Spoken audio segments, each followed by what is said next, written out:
Por que tanta gente esnoba o cinema brasileiro? Qual é a minha relação com novelas? Gosto, não gosto, assisto, não assisto? O que foi que eu achei de Vingadores Ultimato? Essas foram algumas das perguntas que vocês me mandaram e que eu vou responder no vídeo de hoje.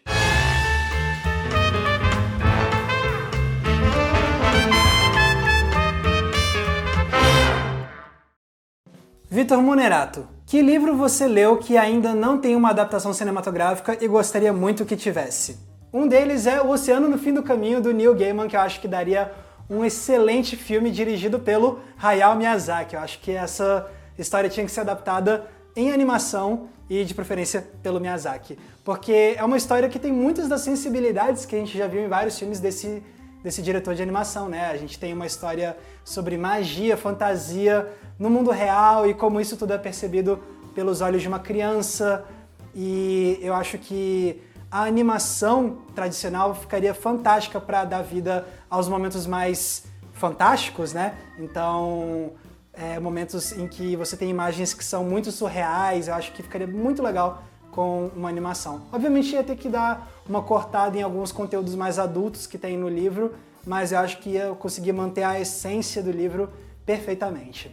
E o outro livro é A Metamorfose, do Franz Kafka, que, se fosse para ser dirigido por alguém, eu acho que teria que ser dirigido pelo David Lynch. Eu gostaria muito mais de ver um novo filme do Lynch que fosse uma história original dele, mas se for para ter alguém para dirigir uma adaptação de A Metamorfose, eu gostaria muito que fosse esse cara.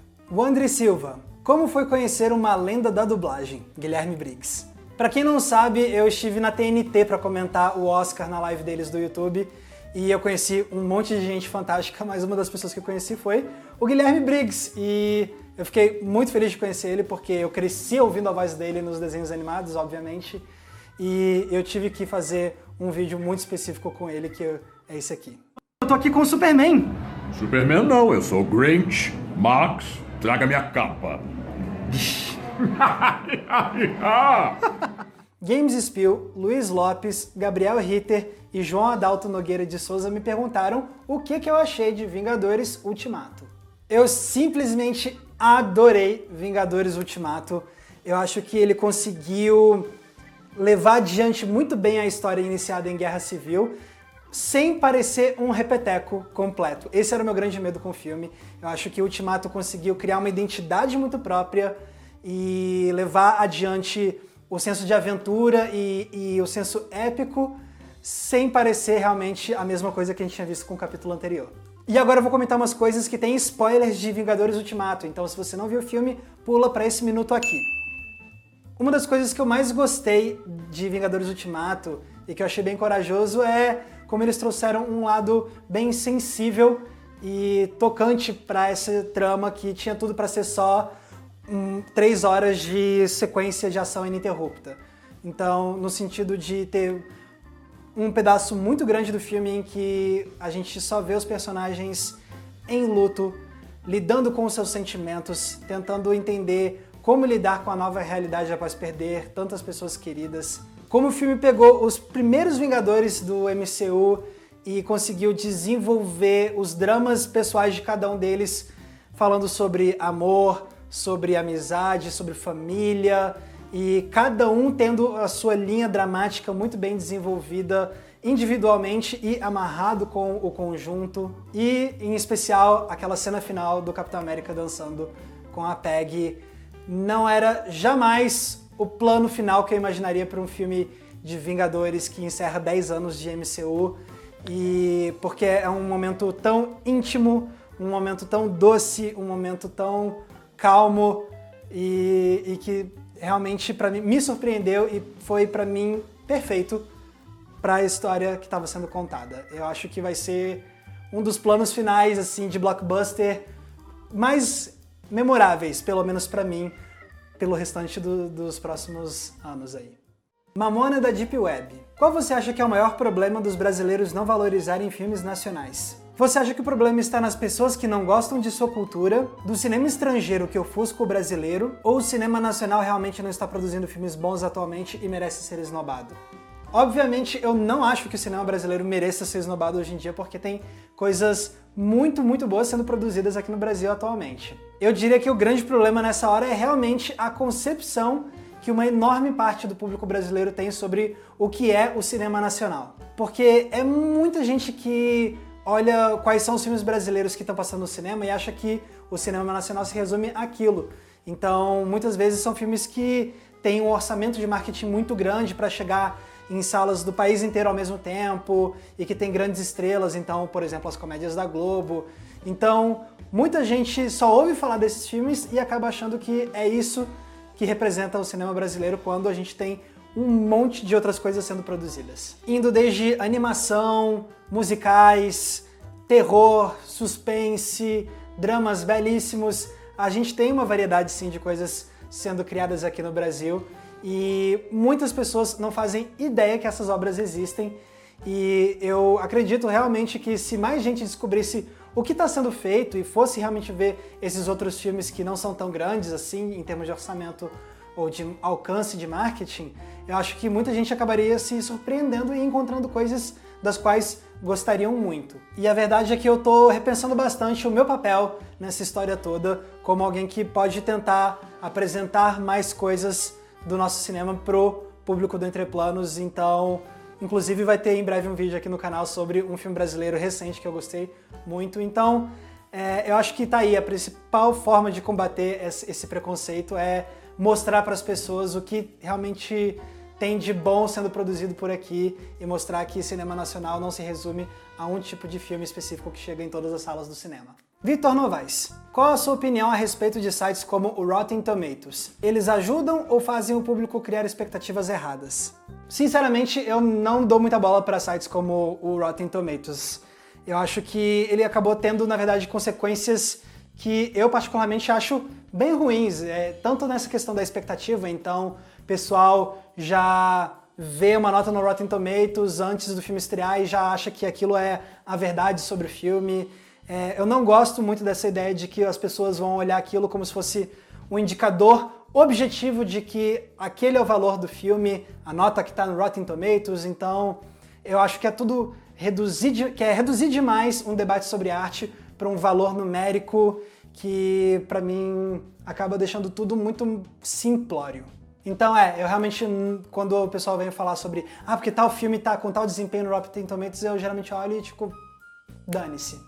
Adventure. Se você pudesse ter mudado um dos indicados do Oscar 2019 em qualquer categoria, qual seria? E por quem você trocaria? Olha, nesse último Oscar eu teria feito várias coisas diferentes com a categoria de melhor filme. Primeira coisa, eu teria pegado Bohemian Rhapsody e jogado fora dessa categoria, porque ele não tinha que estar lá de jeito nenhum. E depois eu ia pegar filmes que estavam em outras categorias e que mereciam ter sido indicados a melhor filme, na minha opinião. Um deles é First Reformed, do Paul Schrader, que foi indicado a melhor roteiro original. Filme fantástico, gostei demais dele, ele tinha que estar na categoria principal.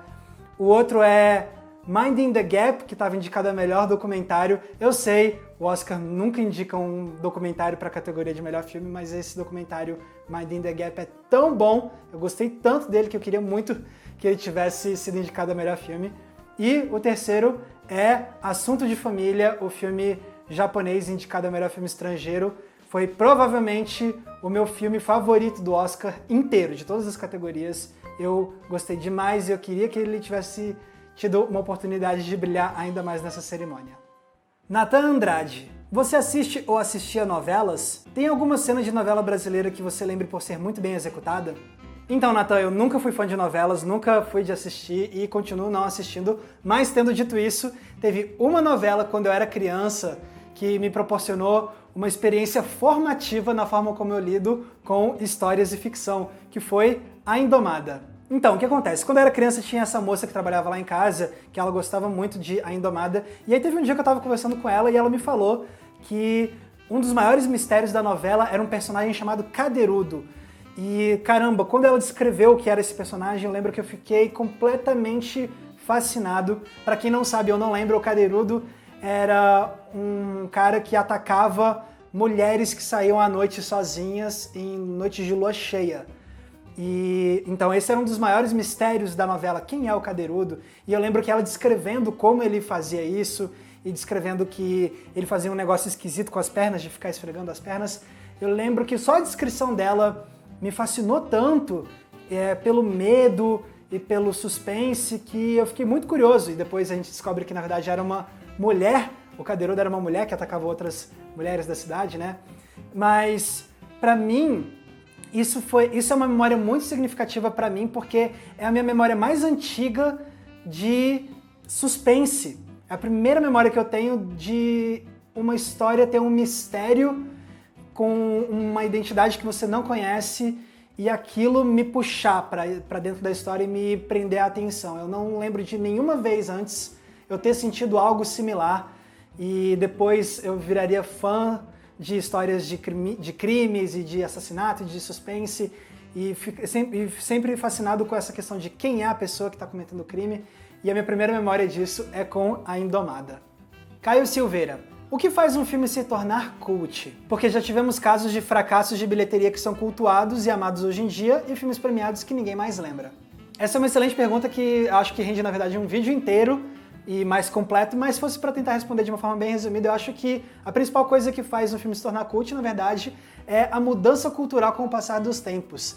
Eu acho que você tem filmes que saem em um momento e que às vezes são rechaçados, mas que depois, sendo revisitados décadas depois, são vistos sob uma nova perspectiva, porque às vezes a forma como o público ou como os críticos enxergam arte e filmes mudou. Agora a gente tem novas perspectivas sobre o que é possível um filme fazer. Às vezes a gente acaba vendo que um filme estava à frente do seu tempo e que a gente deixou muita coisa passar num primeiro momento. Então eu acho que o principal componente para fazer um filme se tornar um clássico cult é isso, essa revisitação que vem com o passar do tempo e com as mudanças de perspectivas.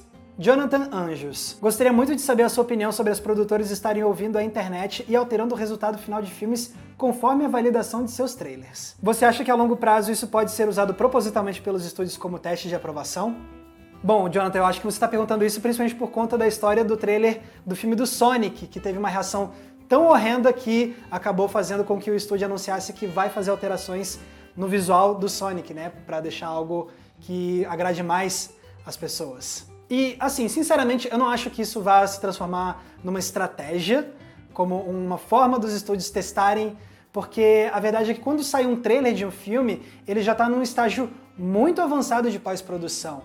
E você usar o trailer como uma medida para saber se o filme deve ser mudado ou não, na verdade, é uma aposta muito cara, porque o filme já está num estágio tão avançado que para você fazer mudanças expressivas num estágio tão tardio, acaba sendo muito custoso, muito trabalhoso e cria um estresse que às vezes eu não sei se vale a pena. Lógico que eu me senti ouvido com essa mudança do que anunciaram para o filme do Sonic, mas também, por outro lado, tem essa questão de que vai ser provavelmente um inferno para os animadores. Quem vai se lascar nos 45 do segundo tempo vão ser os animadores, que vão ter que fazer horas extras e extenuantes para consertar a cagada. Então, eu acho muito problemático esse tipo de coisa. Lógico que, por um lado, você se sente ouvido como público e tal, mas pensando pelo lado de quem está trabalhando, é muito problemático. Então é isso, galera. Muito, muito obrigado a todo mundo que me mandou perguntas. Eu recebi várias delas e eu me diverti muito respondendo as suas dúvidas hoje. E pessoal, lembrando, se vocês gostam do nosso trabalho e querem nos ajudar a continuar produzindo vídeos para vocês semana após semana, vocês podem. Basta vocês se tornarem apoiadores do Entre Planos no Apoia-se. Os nossos apoiadores ajudam a manter o Entre Planos vivo. Sem eles, isso aqui não daria certo. E como forma de agradecimento, a gente produz conteúdos exclusivos só para os nossos apoiadores. Tem recomendação de filme, grupo fechado no Facebook, live exclusiva para os apoiadores, tem também o nosso Cineclube Entre Planos, é muita coisa legal. Então, se você se interessou, dá uma conferida na nossa campanha do Apoia-se, o link está aqui embaixo na descrição. Lembrando também que se vocês quiserem me acompanhar nas redes sociais, é só me procurar usando os nomes que estão aparecendo aqui embaixo. E não se esqueçam, é claro, de curtir esse vídeo e se inscrever aqui no Entre Planos para não perder nenhum dos nossos episódios. Mais uma vez, muito obrigado pela audiência, um abraço e até a próxima sessão.